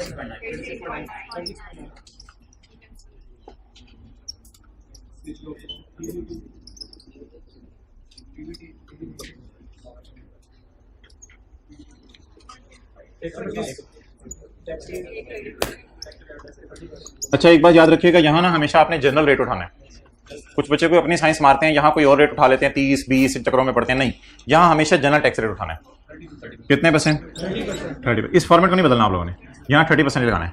tax 37.5। अब ये दोनों आपस में मैच नहीं कर रहे। ओह अच्छा ठीक है, अब जिन्होंने कर लिया वो थोड़ी देर खामोश रहें और बाकियों को जरा मुझे समझाने दें। 37.5। मुझे ये बता दें कि प्रॉफिट में सारी इनकम्स पड़ी होती हैं। मेरे तो ख्याल से इस प्रॉफिट में डिविडेंड इनकम भी पड़ी होती है, इंटरेस्ट इनकम भी पड़ी होती है। तो इस प्रॉफिट में हमारी अजीब सी वाली डिविडेंड इनकम भी पड़ी हुई है और हमारी नॉर्मल सी इंटरेस्ट इनकम भी पड़ी हुई है। इंटरेस्ट इनकम को नॉर्मल सी इसलिए कह रहा हूं कि हुकूमत पाकिस्तान ने उसका रेट भी 30 रखा हुआ है, बाकी इनकम्स का रेट भी 30 रखा हुआ है। और इसमें डिविडेंड इसलिए अजीब सी है कि हुकूमत ने बाकी इनकम्स का रेट 30 रखा हुआ है, डिविडेंड का रेट 20 रखा हुआ है। अब आप मुझे बताएं कि 125 में सारी इनकम्स पर रेट 30 लगना चाहिए या डिविडेंड पर 20 लगना चाहिए? मुझे बता दें मैंने सारी पर कितना लगा दिया? 30। डिविडेंड पर कितना लगना चाहिए था? कितना ज्यादा लग गया? 10% लगा के माइनस करना है। सो आई हियर बाय रिपीट, सारी इनकम्स पर क्या लगा दिया? एक इनकम अजीब सी थी, उस पर क्या लगना चाहिए था? 20 लगना चाहिए था। लग कितना गया सब पे? 30। तो उस पे कितना ज्यादा लग गया? 10 उस पे ज्यादा लग गया। तो 10 को जरा माइनस करके चेक करते हैं। अच्छा सलूक आपने वही करना है जो यहां कर रहे हैं, लेस। डिविडेंड के 6 पर यानी पूरे 6 पर 30 लगा चुके हैं, तो इसमें से जरा 10% माइनस करें। 36.9। कितना उन्होंने कर लिया था? ओके हाँ जी नहीं नहीं, ये देखो एक बार याद रखना, रिकंसाइलिंग आइटम में ना दो चीजें आती हैं, एक आती है एग्जेम्प्ट इनकम और एक आता है deduction not allowed. Exempt income होती है जिस पे टैक्स वालों ने कभी टैक्स नहीं लगाना, और डिडक्शन नॉट अलाउड होती है जिसको टैक्स वालों ने कभी भी खर्चे के तौर पे माइनस नहीं करने देना। ये जो है ना अकाउंटिंग डेप्रिसिएशन, टैक्स डेप्रिसिएशन, ये ओवर द इयर्स फर्क खत्म हो जाता है, क्योंकि एक एसेट है उसको अकाउंटिंग वाले भी डेप्रिशिएट करेंगे, टैक्स वाले भी कभी ना कभी कर देंगे डेप्रिशिएट। इंटरेस्ट को हमने एसेट की कॉस्ट में डाल के डेप्रिसिएशन चार्ज कर देंगे, टैक्स वालों ने फौरन माइनस करवा दिया। तो इनको कहते हैं टेम्परेरी डिफरेंसेस।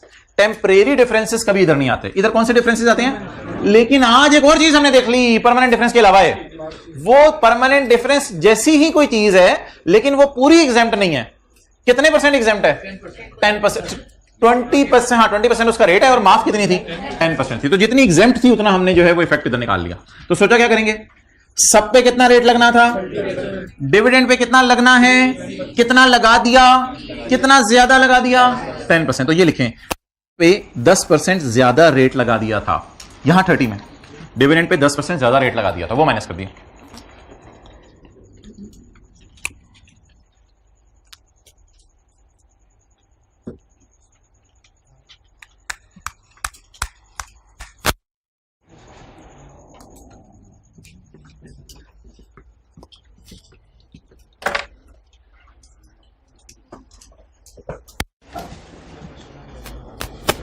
आपसे हो गया था खुद?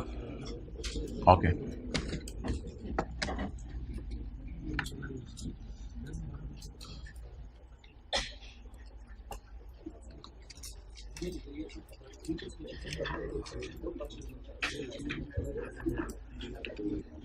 Page number 325, page number 325।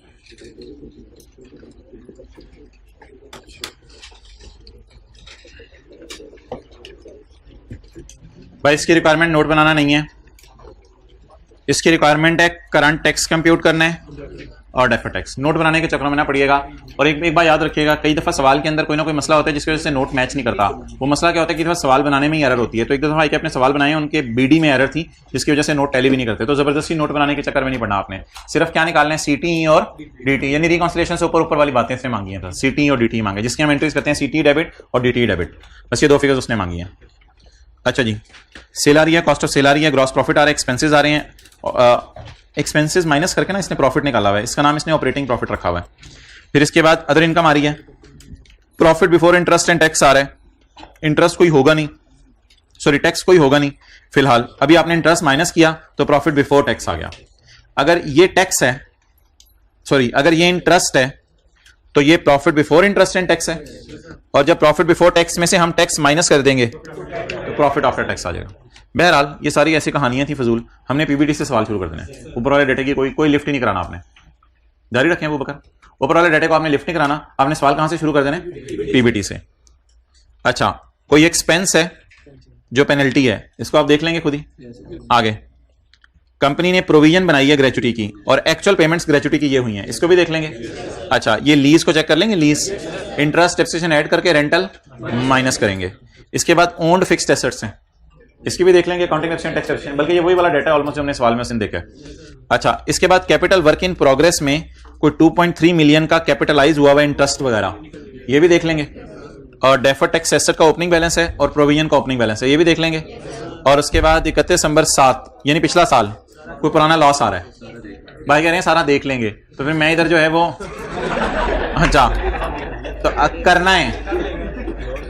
अच्छा, वो क्या किया था उसने कल, क्या किया था उसने कल, क्या कहा था उसने कल यार, एक तो आपको रिदम नहीं बना होता चीजों का।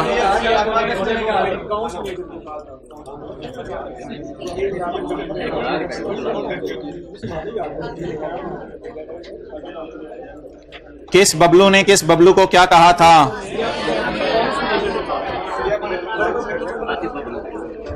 ओके खामोश। जो 2 नंबरी है वो मैं हाईलाइट कर रहा हूं। आइडेंटिफाई एरियाज, ऐसे एरियाज आइडेंटिफाई करो जहां खड़े होकर हम सिगरेट पी सकें। Identify areas where book adjustments can be made, ये बात समझाने के लिए होती है, दिल पे लेने के लिए नहीं होती। Identify areas where book adjustments can be made. मक्खी आ गई थी, आप तक आ गई थी, इतनी सी मक्खी, उसे रिलैक्स रहा करो, मक्खियों से ना डरा करो, छोटी सी होती है, बंदे को क्या कहे। अच्छा, identify areas where adjustments can be made, ऐसे एरियाज आइडेंटिफाई करें जहां पे आप ऐसी एडजस्टमेंट्स करें जिससे हमारे प्रॉफिट कहां पहुंच जाएं, आसमानों पे पहुंच जाएं। अच्छा, एक ना पेज है आपकी किताब में 473, जो किताबें बंद हो चुकी हैं घर में जाके देखिएगा, उसमें एक पेज है 473। अच्छा, जो आईकैप का सवाल आता है ना एथिक्स में, वो अक्सर ये होता है कि बॉस कौन से लिखना कुछ नहीं, बॉस कौन से फंडामेंटल प्रिंसिपल वायलेट करे और एम्प्लॉय को क्या थ्रेट है इससे।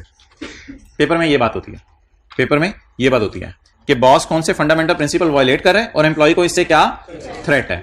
मिसाल के तौर पे पुलिस वाला आप सड़क के ऊपर खड़ा है और सड़क के ऊपर खड़ा होकर पुलिस वाले को वैसे ही हुकूमत ने कहा हुआ है कि भाईजान आपने आज 50 चालान करने हैं। अब आपके मोटरसाइकिल में धीमी बत्ती नजर आ रही थी, तो अब पुलिस वाला आपको पकड़ के वायलेट कर रहा है प्रिंसिपल के, यार छोड़ो पर यार धीमी बत्ती क्या बस सही हो ही जानी है, लेकिन आपको भी एक थ्रेट खतरा क्रिएट हो जाएगा, इसने मुझे पकड़ लिया मुझे चालान कर देगा।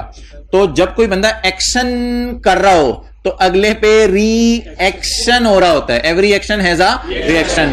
तो बॉस फंडामेंटल प्रिंसिपल वायलेट कर रहे हैं, बेचारा कौन सा गरीब रगड़ा जा रहा है, एम्प्लॉय रगड़ा जा रहा है और वो थ्रेट फेस कर रहा होगा। इसलिए सवाल आता है बॉस कौन से प्रिंसिपल वायलेट कर रहे हैं, और सवाल आता है एम्प्लॉय क्या थ्रेट फेस कर रहा है। जरा मुझे बताएं प्रिंसिपल हैं कितने, फिर अगली बात है बॉस कौन से उनमें से तरतीब से बताने हैं।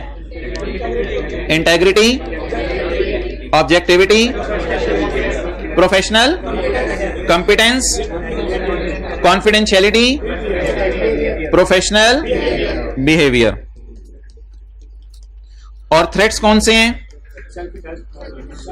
सेल्फ इंटरेस्ट और सेल्फ रिव्यू, एडवोकेसी। कई दिन से आपको कहा जा रहा था याद कर लें, इंटिमिडेशन नहीं था, फेमिलियरिटी, अच्छा, अब एक अजीब सी बात करूंगा, आप कहेंगे ये क्या बात कर रहे हैं।